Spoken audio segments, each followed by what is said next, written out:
Is Aderonke Olubanjo, the principal instructor of Ibadancity Fashion College, the leading fashion college in Oyo State, Nigeria.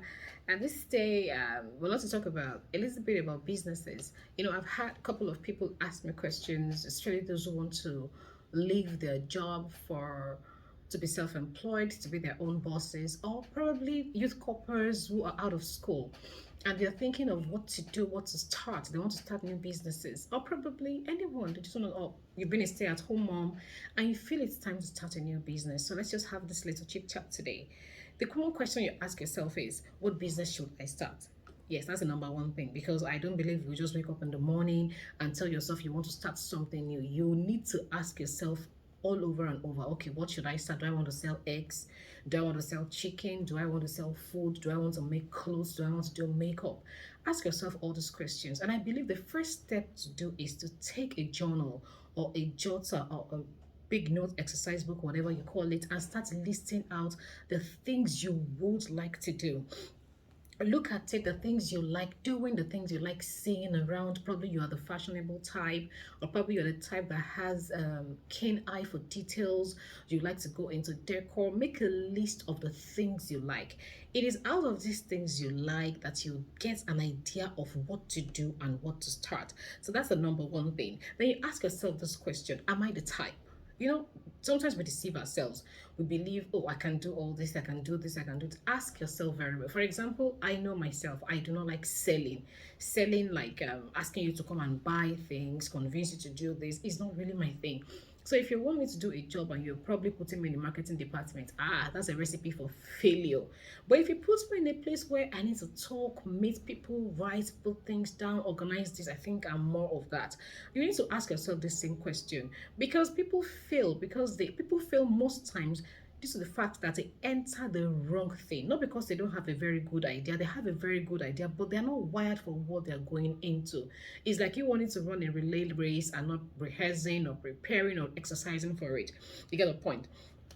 So as a number one employee, rate yourself first. Remember, you're the number one employee, the number one salary in that business. Rate yourself first. Can I handle this?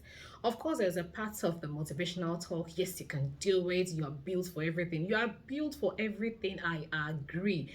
But ask yourself first, can I really do this? Once you can convince yourself, or you think, okay, before I can do this, let me get this done. Let me prepare for it. Then you're good to go. Be objective. List out your personal strengths and weaknesses. Do you like talking? If you don't like talking, then why do you want to be an alaga ijoko? That is in my part of the world, those are people that they handle traditional weddings. They like negotiate back. I don't know how to explain that, but they handle traditional weddings in my part of the world, the Yoruba culture. And you want to be that kind of a person when you know you don't want to talk. So list out your own strengths and weaknesses. Don't venture into a business that's already designed onto that's headed towards downhill. Ask yourself what you can and what you cannot do. Then, after making the list of what you love to do, include your personal hobbies and interests. You like talking, you like writing, you like swimming. Sometimes what you love is easier to prosper at what you love. Honestly, it's easier to do well doing what you like doing.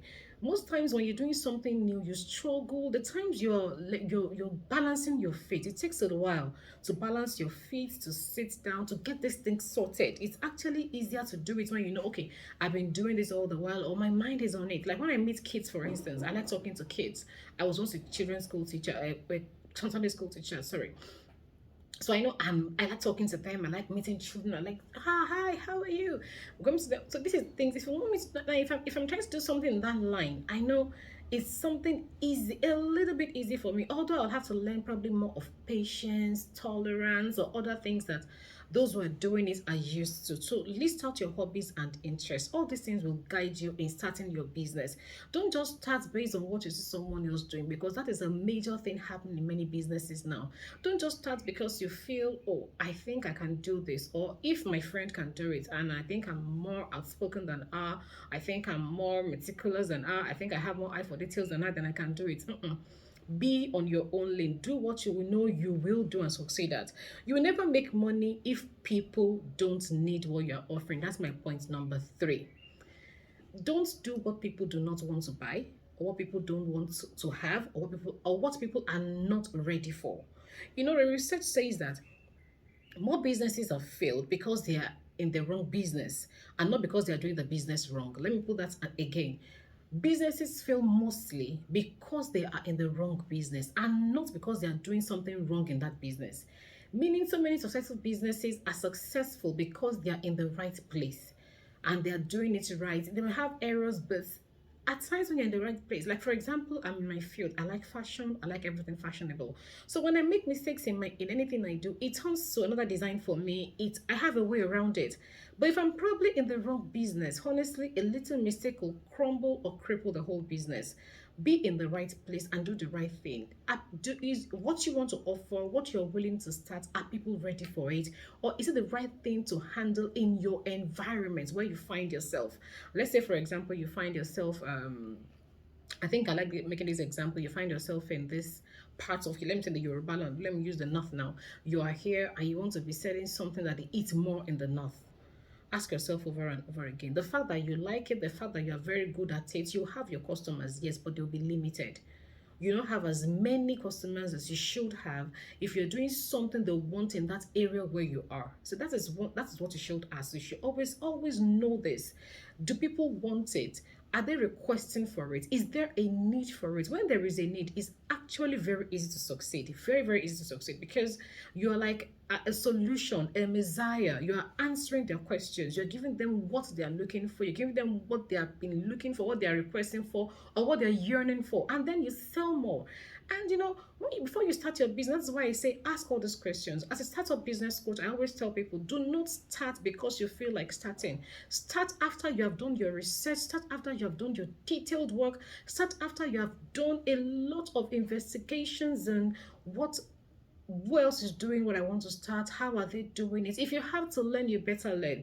If you have to go and observe, you better observe. If you have to pay to intern, you'd better intern. You'll get more experiences like that before starting, especially if you're living a paid job. For self-employment, it's a different world. It actually looks like, oh, it's the same thing. I've been working for my boss and I've been doing this thing. Or definitely if I start my own, I'll break even, I'll break through. It doesn't really come like that.